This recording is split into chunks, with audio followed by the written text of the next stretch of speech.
category creation strategy works this way. First, you need a breakthrough product innovation. Second, you need a breakthrough business model innovation. How we got to that conclusion was through some analysis of the Fortune 100 fastest growing companies.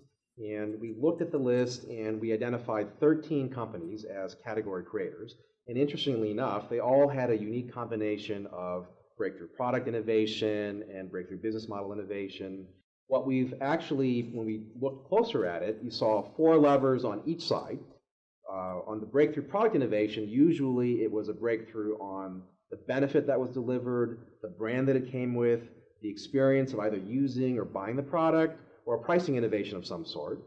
On the business model innovation side, what we found was that there was an innovation on the manufacturing side, or the distribution side, or the marketing side, or how they made money, the profit model in the business model.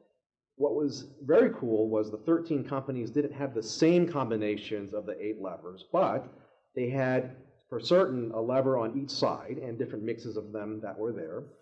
Of those 13, what we found was that those companies, those category creators, grew 4 times faster than the rest of the list of fast-growing companies, and their market capitalizations grew 6 times faster than those on the list as well. Eddie talked about the notion of breakthrough. I think we need to be careful about overstating what breakthrough really looks like. So some people think about breakthrough and they say, oh my God, that must be something that the world has never seen before if it's going to be breakthrough. In point of fact, a lot of the breakthroughs that we wind up looking at are things that are imported from other categories. So it may have never been seen in your category before, but it's been seen in the world before.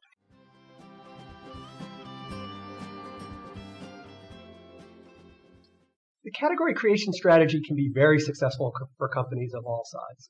If you look at the historical record would suggest that it's mostly small companies that do category creation. That's not a function of the way it has to be, but it is a function of the way we observe it. Why do we observe it that way? I think it's because in small companies, you're driven by a leader who believes. And the leader says, we will do this, and if it takes us 10 times, we're going to do it 10 times until we get it right. In larger companies, process, financial metrics, a whole bunch of other things kind of get in the way.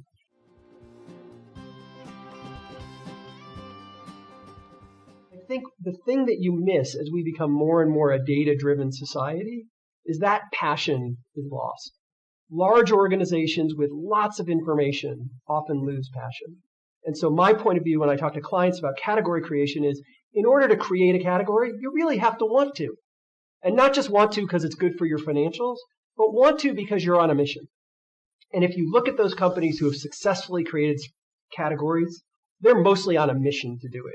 It's not just because I'll make a lot of money. It's because I'm making the world better. I'm going to do something that nobody's ever done before. I am viscerally, personally committed to making it happen. You've got to balance the fact that sometimes things don't work with the fact that people fear failure. Finding that balance point is much more important in category creation than it is in most innovation activities that companies undertake. Because in category creation, you're actually asking your people to do something that's never been done before. So the thought I would leave with any executive that wants to make this happen is, what if you took your best people and said to them, you cannot fail?